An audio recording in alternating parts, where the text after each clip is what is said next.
하이루 반가. 오늘도 잡학다식의 방에 오신 님들 환영합니다. 오늘은 부동산 경매와 공매에 대해 알아볼까요? 이 두 가지 방법은 모두 채무를 갚지 못하는 채무자의 재산을 매각하는 방법이지만 중요한 차이점이 있습니다. 먼저 부동산 경매는 법원에서 주관하는 강제 집행 절차의 일부입니다. 개인 채무나 은행 채무가 주 원인이 되어 집행을 하는 것이며 유찰이 될 경우 20%씩 가격이 차감됩니다. 낙찰 허가 결정 이후 통상 3,040일 이내에 대금을 납부하면 됩니다. 법원에서 현장 경매가 진행됩니다. 다음으로 부동산 공매는 한국자산관리공사 KAMCO가 주관하는 강제 집행 절차의 일부입니다. 세금 체납으로 인해 집행이 되는 것이며 유찰이 될 경우 10%씩 가격이 차감됩니다. 1천만 원 미만이면 7일 이내에 납부해야 합니다. 인터넷을 통한 전자입찰 방식을 사용합니다.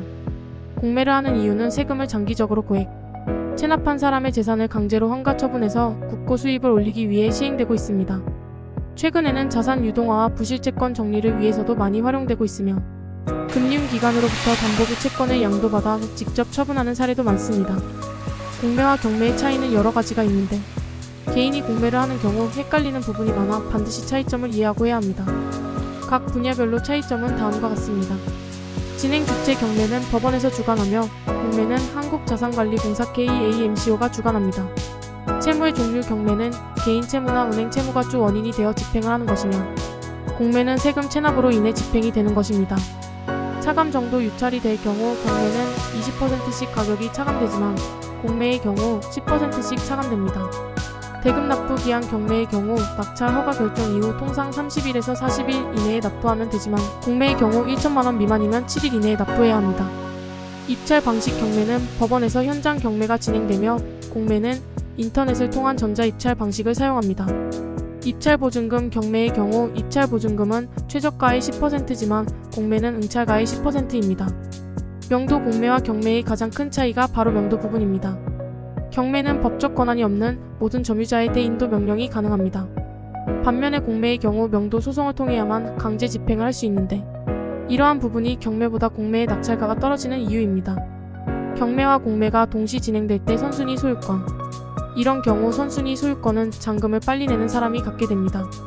부동산 경매와 공매 중 어느 것이 더 유리한가? 경매는 법원에서 주관함으로 절차가 명확하고 투명하며 법적으로 보호받는 부분이 많습니다. 또한 법적 권한이 없는 모든 점유자에 대해 인도 명령이 가능하므로 명도 문제에 대한 걱정이 적습니다. 하지만 경매는 현장에서 이루어지므로 참여하기 위해서는 법원에 직접 참석해야 합니다. 공매는 인터넷을 통한 전자입찰 방식을 사용하므로 어디에서나 편리하게 참여할 수 있습니다. 유찰이 될 경우 가격이 10%씩 차감되므로 좋은 기회를 잡을 수 있습니다. 그러나 명도 소송을 통해야만 강제 집행을 할 수 있어 이 부분에 대한 준비와 이해가 필요합니다. 어느 것이 더 유리한지는 개인의 상황, 투자 목표, 그리고 각각의 절차와 규정에 대한 이해도에 따라 달라질 수 있습니다. 자신의 상황에 가장 적합한 방법을 선택하는 것이 중요합니다. 관련 사이트 아래 더보기란에 올라갑니다. 오늘의 영상이 도움이 되셨으면 좋아요와 구독 안 해도 됩니다. 땡큐.